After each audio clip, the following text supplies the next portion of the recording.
Your relationship with money is a reflection of your relationship to yourself.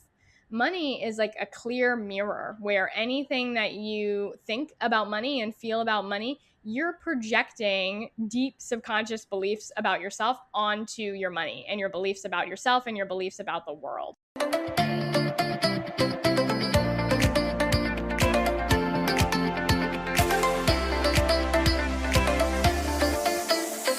This is By Joyan Season 2. I'm your host, Joyan Chan, and every Wednesday we bring you inspiring stories, powerful message, and fun conversations with me and my special guests and friends, and it's my personal mission to empower you to live and lead a life with joy. This podcast is for you if you're looking for more joy, courage, passion, and purpose in your life. Now let's dive into today's episode and get ready to laugh, learn, and live your life to the fullest. Our guest today teaches coaches to conquer their finances and own their worth so they can be fully supported by the work they love.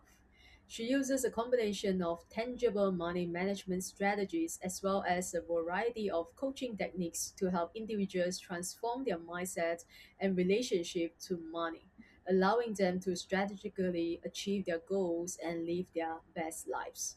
So, guys, help me in welcoming the Biz Hippie money and abundance coach, Scarlett Stanhope. Hello, thank you so much for having me. I'm so excited for this conversation today. I would like to start with your turning point, your backstory. You experienced a major turning point after what you have described as a cannabis induced near death experience.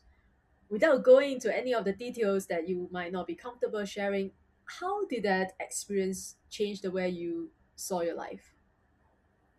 Yeah, absolutely. That moment was definitely a turning point for me because before that, I grew up as the type A high achiever, perfectionist, straight A student.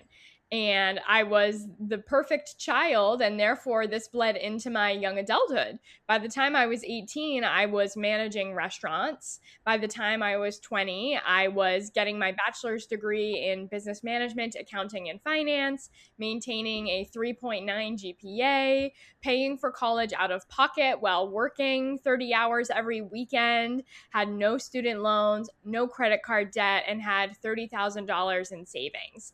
So on paper, I was really crushing it. I was checking all of the success boxes. I was following the path to success, but inside was a totally different story. I literally felt like I was a zombie walking through my own life. I felt meaningless, purposeless. I felt depressed. I was covered in head to toe eczema and had migraines every single week. I was in a relationship I had no business being in, and I was in a toxic work environment.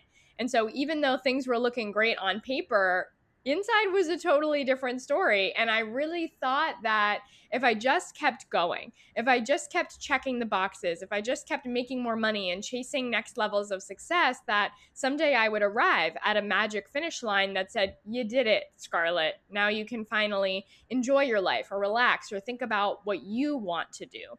But what I realized was that that finish line always kept moving, and it felt like I was running on a never ending hustle hamster wheel.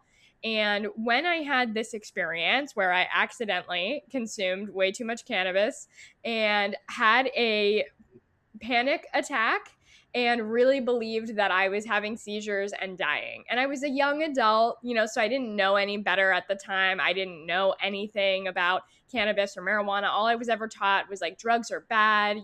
It will kill you. You will overdose. And so I genuinely believed, wow, this is it. I'm having seizures. I'm dying. This is the end of my life.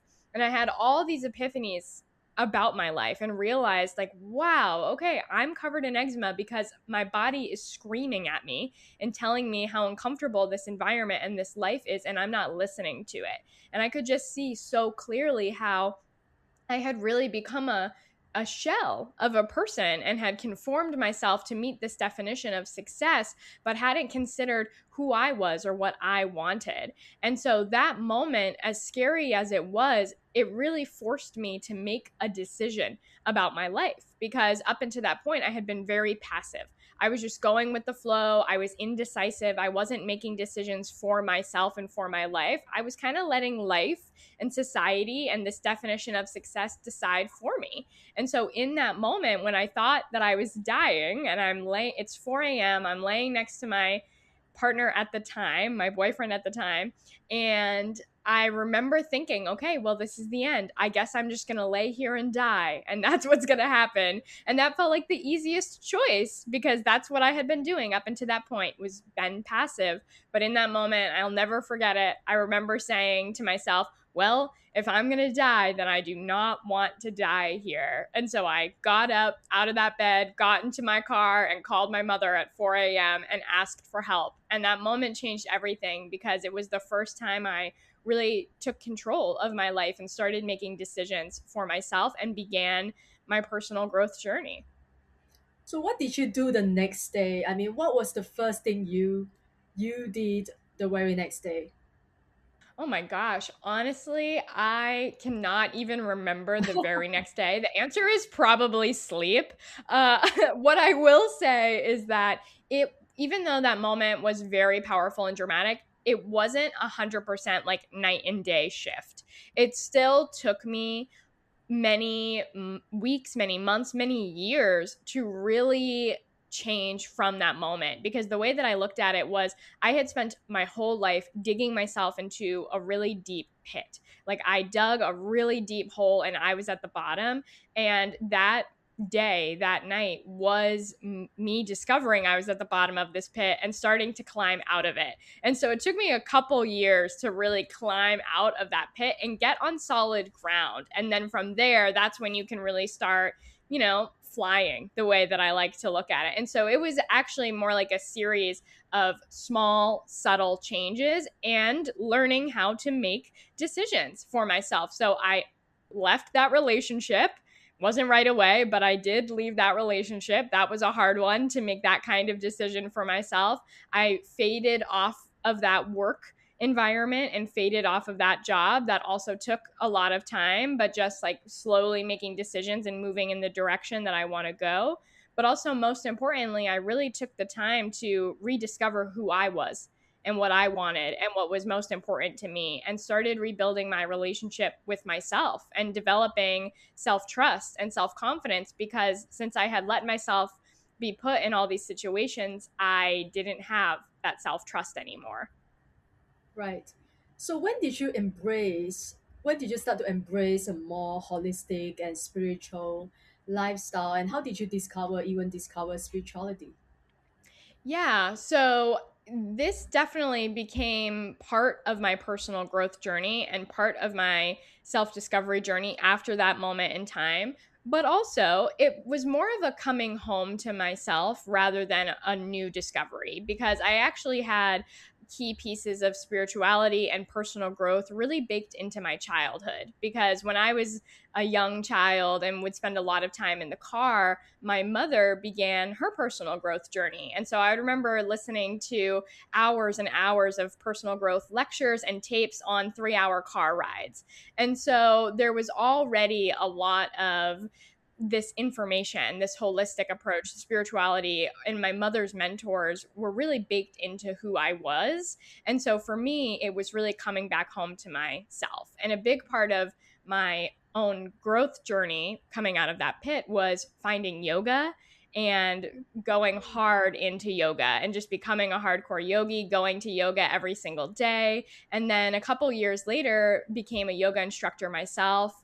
And really, it was a couple years after this happened when I got my bachelor's degree. 1 month later, I took a complete 180 and got my first life coaching certification. And that's when I committed to going all in on my business and started saying yes to every single opportunity that came my way. So I got more certifications.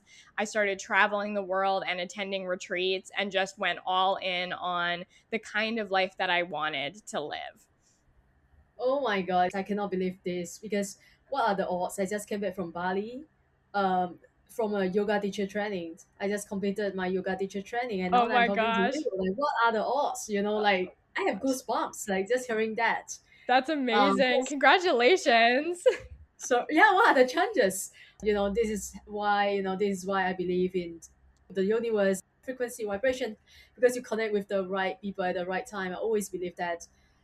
So what then led you down the path of coaching other coaches on money mindset? Yeah.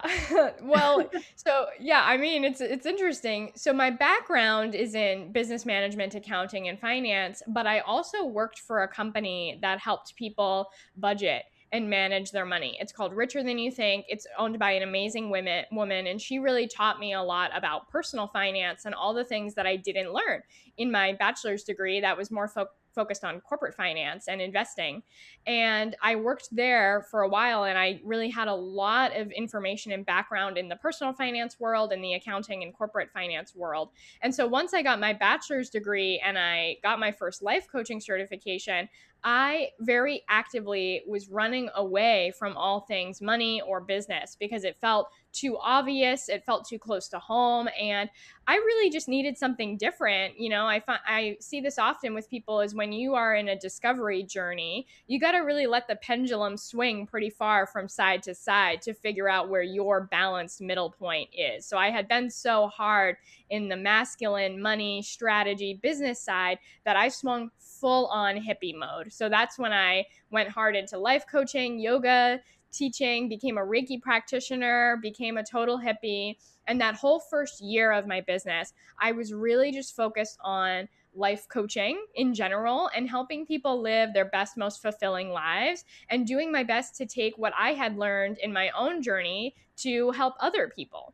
And then it was about a year in to my business when I was having a conversation with a friend who was also an entrepreneur who had a full time job. And she said to me, Scarlett, I'm so stressed about money. I have this full time job. I make consistent money, but I feel like I'm barely scraping by and living paycheck to paycheck. So, how could I ever go full time in my business if I can't even support myself with my 9 to 5 job? And that's when I said to her, oh, wait a second. I actually have like tangible skill sets to help you with this. And so I helped her learn to manage her money and track her money and brought forward all of the skills that I had learned. And in that moment, it was an aha for me. And I realized, okay, this is what I'm meant to do because there's a huge gap here for other people like me who are trying to live their best, most aligned, authentic, spiritual, heart led life, but they don't have these financial skill sets that I have. And that's when I decided to merge everything together to create the work that I do now. So I'm blending the financial strategy and practical side of money management with the deep mindset and coaching and healing modalities that I love and deeply believe in. Right. So when you talk about money and abundance, since you are the abundance coach, money abundance coach, what does that actually mean to you beyond simply making more money when it comes to abundance?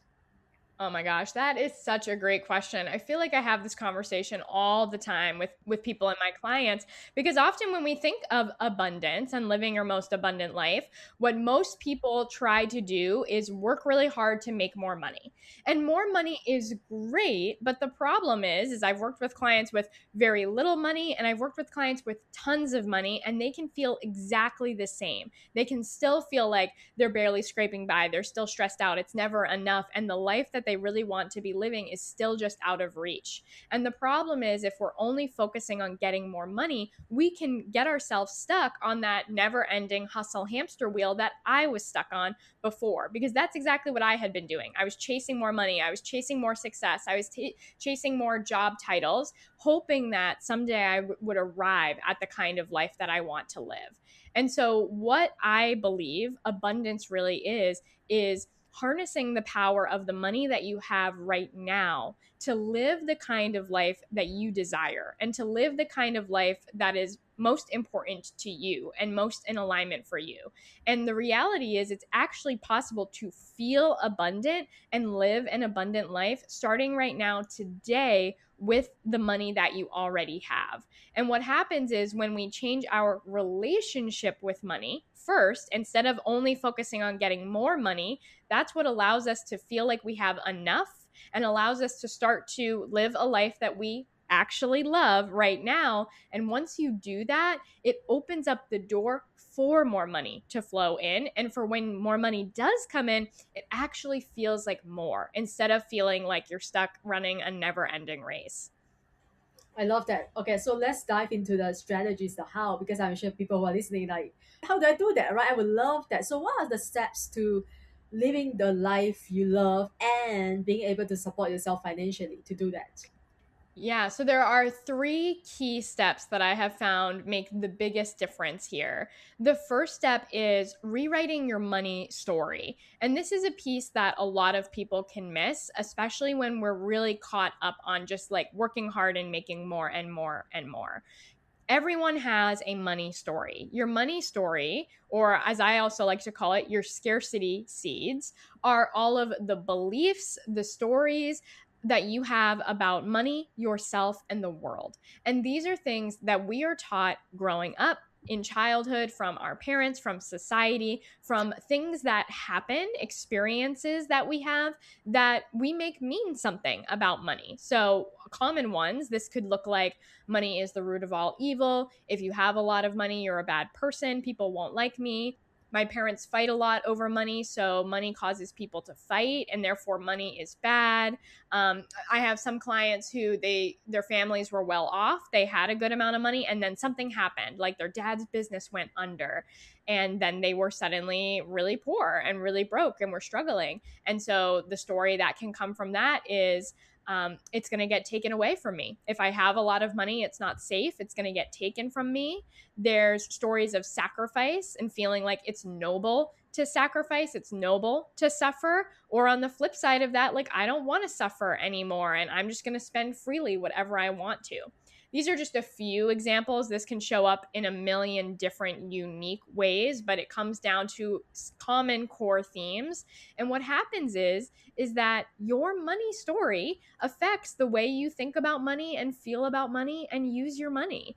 And this is why, even when you make more and more money, if you haven't changed your money story, your beliefs around money, it doesn't change the way you actually feel about money, because you're going to keep implementing the same habits, the same patterns, and it's going to keep you in the same place over and over again. This is why lottery winners can win a ton of money and a few years later end up bankrupt, because they were bankrupt before and they haven't changed the story going on under the surface. So that's the first step we need to implement, is recognize we even have a money story. Most people don't even realize that. We're just walking around and thinking like, this is just the way it is. This is what money is. But recognize like you have a money story, and how is that money story affecting you? Because that money story might not be accurate and it also might not be serving you. So that's the first step. It's more the internal side of money, but then we have to balance that with the tangible side of money. So step 2 is learning to manage and track your money. A lot of people that I talk to don't have a strategy and a method for seeing their money really clearly. And when you can't see your money clearly, you don't really know what's going on. You don't know how much you have, you don't know where it's going, you don't know where it's being spent, you don't know what you're prioritizing or what you're choosing, you don't know when it's going to run out or when the other shoe is going to drop. And what happens is when you can't see your money clearly, you don't have any control over your money. If anything, it feels like your money is in control of you. And that leads to a lot of money stress, because your money becomes a big unknown question mark. And if it's a big question mark, you can't solve a problem that you can't see. And this is what can leave people feeling stressed out about money, even when things are going well. Even when you're making good money and you have a lot coming in, you can still feel worried, still feel stressed out. And get this, the seeing your money clearly, the tangible side of your money, actually affects your money mindset, and your money mindset affects the tangible side of what's going on with your money. Because if you can't see your money clearly, your old money story of it's never going to be enough will always win. Versus when you are able to see the money clearly, that helps you to actually shift and change your money story. So those are steps 1 and steps 2. Rewrite your money story and track your money so that you can see it clearly. And then step 3 is to use your money strategically and intentionally in alignment with the kind of life that you want to live. Your money is a tool for manifestation and creation. Anytime you spend money, you're choosing the kind of life you want to live, and you're choosing what is most important to you, and you're creating this life that you are living right now. So when we can see our money clearly and we've changed our thoughts and feelings about our money, then we can use our money very intentionally to choose what is most important to us and literally create the kind of life that we want to live starting right now with the money that we already have. So those three steps are really the foundation to what I do, but I do it in a variety of different ways. And so when it comes to rewriting your money story, I combine a bunch of different powerful coaching techniques together to really help you see clearly how you're creating this life that you're living and the mindset that you have and how that's affecting the way you spend money, the way you think about money, the way you think about the world, the way you think about yourself. And when you have these techniques, not only do we change your current money story, we also give you the tools to be the one in control of your mind and therefore be the one in control of your life. So that's one component. I do teach my clients how to manage their money very strategically. When my clients work with me, I help them build a financial blueprint, which is a tool for managing your money, tracking your money, and seeing your money very clearly. Even when I work with clients who do have a method for budgeting, often they're missing a few perspectives. They're missing a few angles and they're not really getting the zoomed out, accurate view of what's going on with their money. So when you manage it in this specific way, you get so much more clarity around what is going on and you have more control over your money. But I also help my clients tap into the vision of what does your most abundant life look like? What is most important to you? What kind of life do you want to live? And I help them get a lot of clarity around that. And often that is something that we don't consider and something that we're not taught. I believe that at the end of the day, in order to make more money, in order to feel that we are worthy of abundance, of financial abundance or whatnot, we have to feel safe with money. Like that's number one thing, because in order to have a relationship with someone, a human being, you have to feel safe around that person, right? So I believe when it comes to money, it's the same thing, right? For any kind of relationship, you have to feel safe and you have to trust. So what does it really mean to feel safe with money as a business owner, as a coach, as an entrepreneur? Yeah, that is such a great question. And I find that the safety is key as well, because exactly like you said, if you don't feel the sense of safety around money, then it's hard to trust yourself and really step into the kind of abundance that you desire, especially when we look at people who are stepping into entrepreneurship where money feels so volatile. And so we do this in a couple different ways. One is that the way that I talk about your relationship with money is actually your relationship with money is a reflection of your relationship to yourself. Money is like a clear mirror where anything that you think about money and feel about money, you're projecting deep subconscious beliefs about yourself onto your money and your beliefs about yourself and your beliefs about the world. And so when we don't trust money, often that actually points back to ways in which we do not trust ourselves with money, ways in which we do not trust ourselves to live the kind of life that we want to live.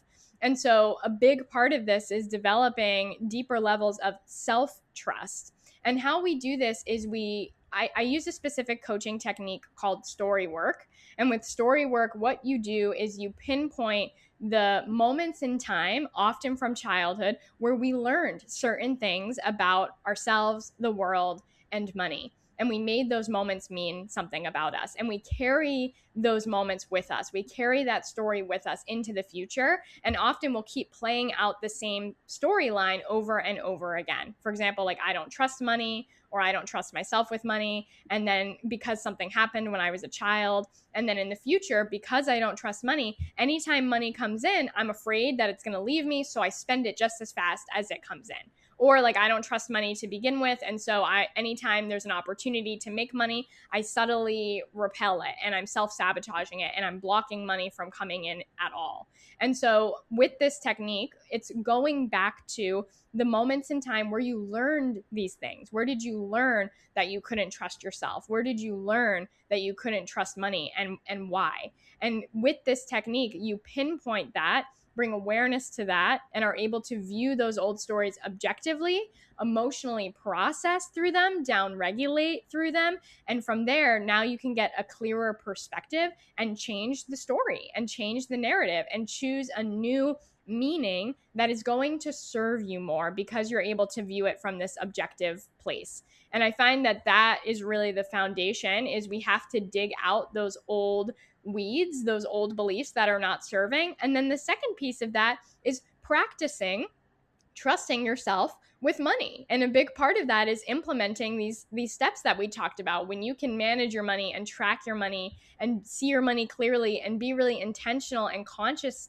with how you're spending it and the choices you're making, that's how you build that trust over time. Just like in a relationship, it's about the actions that you take and how you show up for your relationship with money. So that's the other way to build trust, is how do you continue to use your money and treat your money moving forward from here? I love that. Just like how you would treat your partner, right? Yeah, exactly. So when it comes to, because many coaches are struggling with their business, right? They're struggling to get clients, struggling to charge higher, because I know, I coach other coaches as well, and I know their struggles. Like, we can all relate to that. So when it comes to that part of business, attracting the right clients, doing sales call, right, asking people for money, many coaches are, it's like their biggest fear. How do you help people to overcome the fear of making money when it comes to business? Yeah, this is very common because entrepreneurship and being able to be successful in your business really depends on your relationship with money. Because if you have any gunk around your relationship with money, it's going to show up in your business. And especially when what you're offering is so close to the heart, right? You're offering a service that you believe in, like you're showing up, you're putting yourself out there and offering yourself up to get rejected. And so money plays a huge role in this. And the common beliefs that I see, this is one of the key scarcity seeds that I talk about with my clients. It's called starving artist syndrome. And starving artist syndrome is a belief of either or. Either I can do what I love or I can make money, but I can't do both. And this is like a common belief in society, right? I'm going to choose the responsible job and make money, but I'm going to hate it, but that's just the Yeah. way it is. Or I'm going to pursue the thing that I'm excited about, but I'm going to be broke and that's just the way it is. And I can't make money while doing it and I have to accept it. A lot of people have this belief, whether you're aware of it or not. And this belief really impacts your ability to make money in your business. Because under the surface, if you're thinking like, I can't make money while doing this, or it's wrong to take money from people, it's wrong to charge, I love what I'm doing so much, I would do it for free, I'm not in it for the money, that prevents you from actually receiving money from doing it. And what happens is that prevents you from being able to pursue your passion and pursue your work at all. And that often can lead us back to an unfulfilling 9 to 5 job that we don't enjoy. And so I think the biggest thing to really start to think about is, often in entrepreneurship, we have the perspective that because we're charging, because we're asking for money, that's taking away from the value of what we're offering. That's a problem. We shouldn't be charging. It's wrong or bad to take money from people. But I love to bring in the perspective that your price point is actually part of the value that you offer. The fact that you are giving people the opportunity to invest in themselves, to invest in their growth, to invest in their vision, to invest in their future, and to commit to themselves in a really powerful way, that is part of the value that you provide. Because we all know, right? I can speak from my own entrepreneurship journey. When I first started, I signed up for a bunch of like free things or like really cheap, low ticket courses, and I didn't follow through on any of it. I didn't implement any of it, and I didn't do any of it. Versus the $20,000 coach that I paid for, I'm showing up for that fully. I'm getting the full value because I'm committing to myself, I'm committing to my business, and I'm doing the work and I'm putting in the work. And so, like I said earlier, your money is a tool for manifestation. What you choose to invest your money in is what you create. And so, you having a price point that gives somebody the opportunity to invest in themselves and to commit to their most abundant life through getting support for what they need, that's part of the value. That's helping them fully receive the value. And starting to see your price point as a good thing as opposed to a negative thing, that can really start to move the needle there when it comes to entrepreneurship. Yeah, so good. Yeah, that's so true. Right. So often people don't want to charge, or they rather do it for free because they say, yeah, I just want to help people. Right. And we see so many people, especially in the spiritual space, like asking for money is not spiritual at all. Right. I mean, so when did you realize for you personally that you don't have to choose between spirituality and business?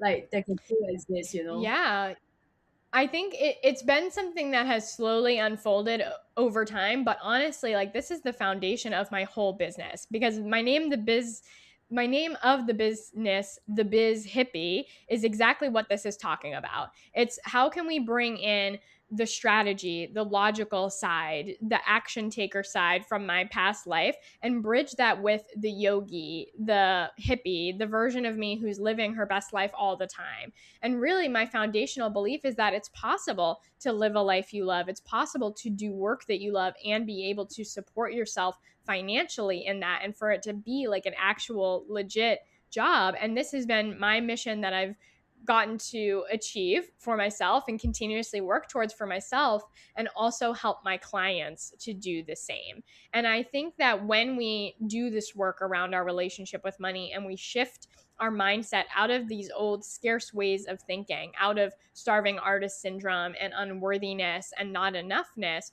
what happens is actually you doing the work that you love is an abundant cycle. When you live a life that you love and you do the work that you love, and that life and that work pays for itself, that becomes self fueling, that becomes regenerative, that keeps going. And that is not only so possible, but it actually is how we all live better lives and create a better world. And if anything, I think it's actually the more natural way of living to really feel fulfilled and passionate about the work that we're doing and to let that fuel our work and fuel our source of money. And I know so many other people who are doing this as well. And that's what I help my clients to do. Beautiful. Now, is there anything else that you really want to talk about? Perhaps I didn't ask you, I didn't let you. Yeah, I think the most important thing that I always want people to take away is that it is so possible for you to live your most abundant life. It's so possible for you to live a life that you love without waiting for someday off in the future when you have more money. And it's possible for you to pursue a business that you're passionate about and to be able to make money from that and actually support yourself financially from that. And it's really important that we see this as an option and see this as a possibility because I remember a time in my life where it felt like I had no control over my life, no control over my money, but the reality is you are the one in control and you can do something about it.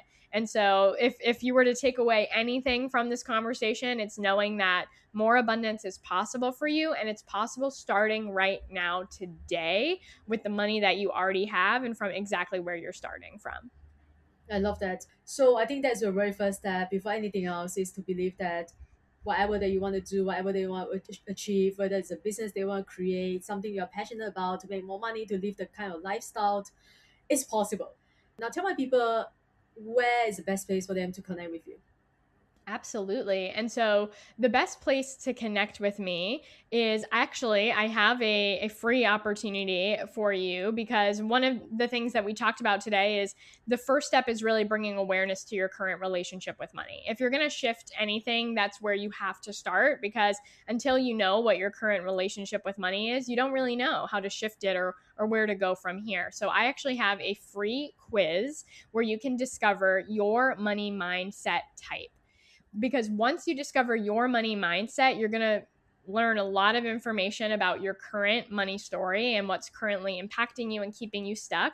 You're going to learn about the strengths of that unique money mindset. You're going to learn about the challenges of that unique money mindset. And you're going to learn the exact right steps for you based on that money mindset type to help you move forward and step into more abundance. And I think that's one of the biggest reasons why different money manifestation techniques don't work for people is because you're not basing it off of your money mindset type or where you're starting from. So you're going to learn a lot about your current starting point and get the next steps for moving forward so you can create more abundance. It's super short, super fun, super easy. People tell me all the time, like, oh my gosh, I felt like you were reading my mind when I got my money mindset type. So you can take that free quiz on my website, thebizhippie.com/quiz. And from there, you will be in my world and get email updates about everything that's going on. So that is the absolute best way to connect with me. And then the other way is I have my own podcast as well called the Empowered and Abundant Podcast. The links to that are also on my website at thebizhippie.com/podcast. Perfect. I didn't know you have a podcast. Now I'm really excited. Thank you so much for coming again, for sharing so generously and abundantly with me and my listeners today. I've learned a lot from you, and I'm definitely going to take the quiz. So guys, I hope you will do the same. I will leave all the links to the quiz, to the podcast, to our website in the show note below. So make sure you visit the show notes and connect with Scarlett. Thank her for coming to our show today. Thank you so much again for listening. I will see you in the next episode. Thank you again for tuning into Find Joy Joyan podcast. If you enjoyed today's episode, take a screenshot and share it on your IG story and tag findjoyjoyan_podcast so I know you are listening. And leave us a positive review on Apple Podcasts if you haven't already done so. And remember to hit the subscribe button whether you are listening on Spotify, iTunes, Amazon Music, or any of your other favorite platforms. If you love what we are doing and want to become one of our sponsors, you can send me a DM to connect. And thanks for being here. I will see you soon in the next episode.